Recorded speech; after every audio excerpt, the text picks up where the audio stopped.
Assalamualaikum warahmatullahi wabarakatuh. Nama saya Sylvia Lubitasari dari kelas 12 IPA 4. Di sini saya akan menjelaskan tentang induksi elektromagnetik. Video ini saya buat dalam rangka untuk memenuhi tugas fisika, yaitu membuat video tentang materi induksi elektromagnetik.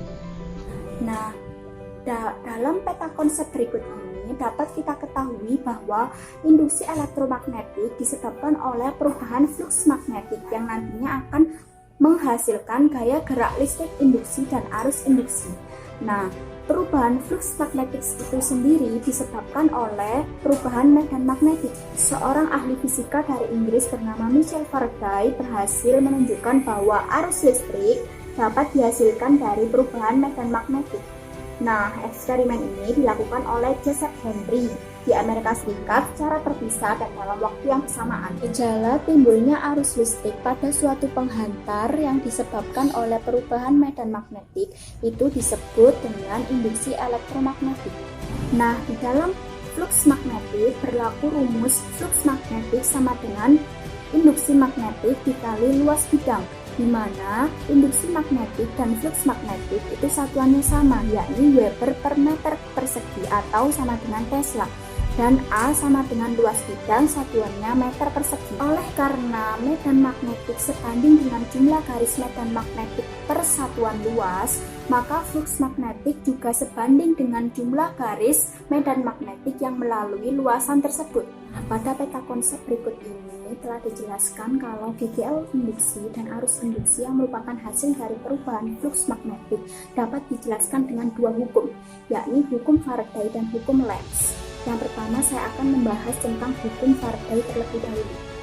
Percobaan-percobaan yang dilakukan oleh Henry, Faraday, dan yang lainnya telah membuktikan jika flux magnetik pada suatu rangkaian diubah dengan cara apapun, maka GGL yang timbul sama besarnya dengan laju perubahan flux. Kemudian pernyataan tersebut dikemukakan oleh Faraday yang kini dikenal dengan hukum induksi Faraday yang berbunyi gaya gerak listrik atau GGL pada suatu rangkaian itu sama dengan kecepatan perubahan flux yang melalui rangkaian tersebut. Nah, kalau ditulis dalam bentuk persamaan, GGL induksi itu sama dengan negatif delta flux magnetik per delta T. Kalau kita menggunakan kumparan dengan N lilitan, maka rumus tersebut tinggal mengalihkan dengan lilitannya saja.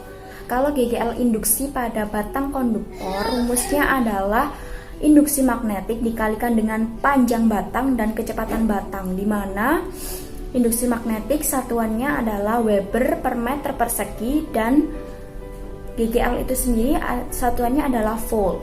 Namun hukum Faraday tidak dapat menjelaskan bagaimana tanda minus atau tanda negatif pada persamaan GGL induksi.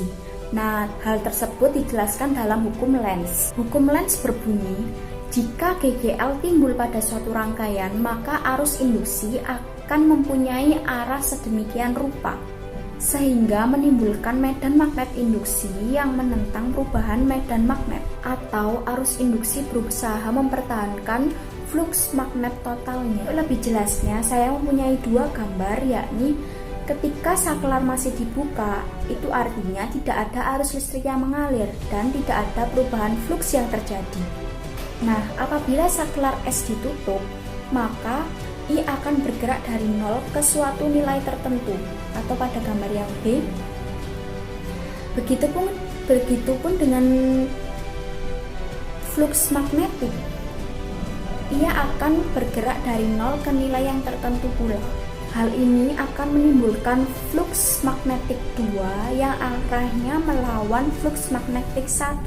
Sedangkan arah arus induksinya dapat ditentukan dengan kaidah tangan kanan yang pertama. Nah, selanjutnya adalah penerapan GGL induksi dan arus induksi yang dapat diterapkan dalam 3 alat, yakni dinamo, generator, dan transformator. Kita bahas satu-satu ya. Nah, kita bahas yang pertama yaitu generator. Generator merupakan suatu alat atau mesin yang digunakan untuk mengubah energi kinetik menjadi energi listrik. Prinsip kerja generator adalah kebalikan dari fungsi motor listrik, di mana prinsipnya adalah menghasilkan arus listrik induksi dengan cara memutar kumparan di antara kutub selatan dan kutub utara sebuah magnetik. Jadi, dapat kita simpulkan kalau generator itu menggunakan prinsip hukum Faraday ya. Ada dua macam generator, yakni generator arus bolak-balik atau generator AC dan generator arus searah atau generator DC. Nah, rumus GGL induksi pada generator yakni banyak lilitan dikalikan dengan besar induksi magnetik dikali luas penampang terus dikali dengan kecepatan sudut. Dalam transformator ideal, tidak ada energi yang diubah dalam bentuk energi lain di dalam transformator, sehingga daya arus sekunder sama dengan daya arus primer. Dapat kita simpulkan kalau efisiensi dari transformator ideal yakni 100%. Jadi berlakulah rumus daya primer sama dengan daya sekunder. Pada kenyataannya, daya listrik pada kumparan primer dan sekunder itu tidak sama, cenderung akan lebih besar daya kumparan primer daripada daya kumparan sekunder. Hal ini disebabkan diantaranya adalah panas yang timbul dari kedua kumparan tersebut, karena kedua penghantar tersebut mempunyai hambatan R. Kedua disebabkan oleh panas arus pusar yang timbul pada bagian inti besi lunak.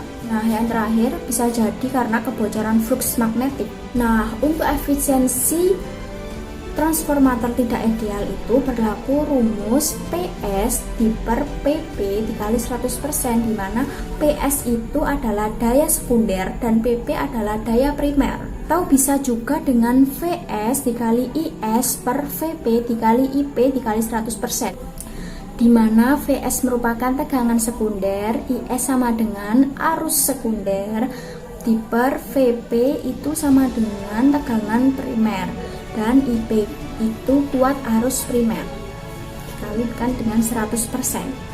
Dinamo merupakan suatu alat yang sistem kerjanya itu adalah kebalikan dari generator.